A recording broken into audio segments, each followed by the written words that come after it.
La mobilisation et l'engagement des collectivités territoriales ainsi que des élus nationaux en faveur de l'appropriation de la GIR ont été également déterminants pour la réussite du projet GIR. À cet effet, des plaidoyers ont été menés auprès des exécutifs des collectivités territoriales pour une prise en compte des questions GIR dans les politiques communales et élus nationaux pour un cadre législatif plus favorable. Alors il faut dire que nous sommes véritablement édifiés par l'ensemble des activités qui sont menées sur l'espace des deux agences de l'eau. Il y a beaucoup de choses que nous ignorions et que nous avons depuis hier apprises, ce qui est véritablement important pour nous.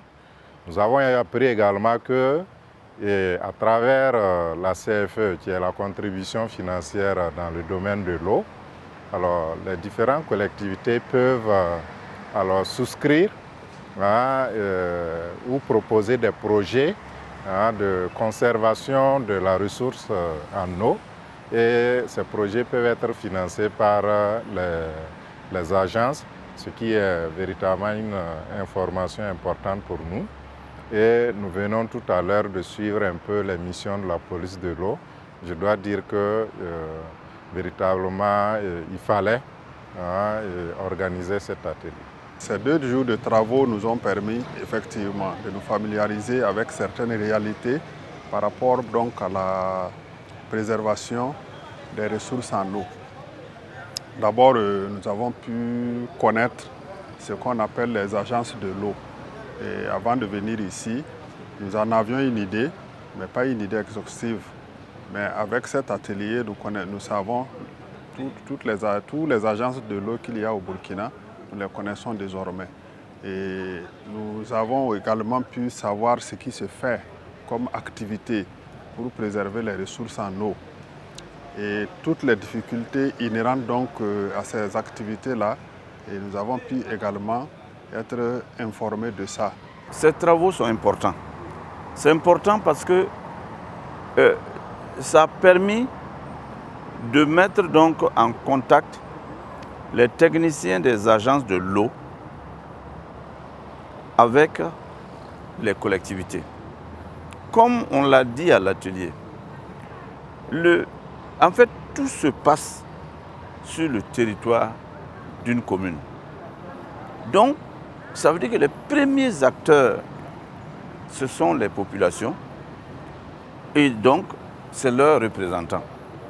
Aujourd'hui, il est impensable que les populations ne soient pas en première ligne de la défense de leurs propres ressources. C'est en cela que j'ai posé la question de savoir, quand je regarde le nombre de clés qui a été mis en place par rapport au nombre de clés qui devaient être mis en place. Moi, je considère que le fait de dire que la réponse qu'on m'en donne, on m'a dit que c'est une question de moyens. Est-ce que, en matière de communalisation, est-ce qu'on a attendu les moyens pour créer les communes? On les a créés et chaque commune essaie de se battre pour créer son développement. Donc, créer les clés, mettre les populations au devant de leur avenir en matière de ressources en eau, pour moi, c'est ce qu'il faut faire. Et donc, les collectivités peuvent jouer un rôle important dedans. Et un tel atelier, je pense que ce sont ces genres de contacts que nous voulons. Nous avons pu échanger et un état des lieux nous a été présenté. Et ensuite, les besoins qui leur permettront d'améliorer en tout cas la protection et la gestion des ressources en eau. On nous a fait un état et ensuite je pense que des députés n'ont pas manqué de poser des questions et naturellement dans les localités concernées et des réponses ont été données pour que les députés puissent s'imprégner et s'approprier les préoccupations et dans ces différentes localités tantôt que je venais de citer. Et nous pensons que ça va nous donner de l'éclairage qui nous permettront d'apporter notre contribution quant à l'implication des populations et l'implication de l'État et que cela aussi puisse impacter le budget et sur la gestion des ressources en eau dans les différentes localités. Et je crois que le plaidoyer auparavant avait été fait et ils ont pu bénéficier de l'accompagnement de la CFE, du paiement, parce que là aussi il y avait problème.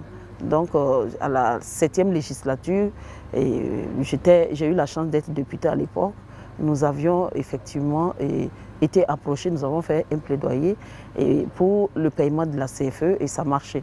Et je crois qu'il n'y a pas mieux que de répartir auprès des députés, membres du réseau REFA, pour faire le plaidoyer afin que nous puissions encore accompagner leurs préoccupations.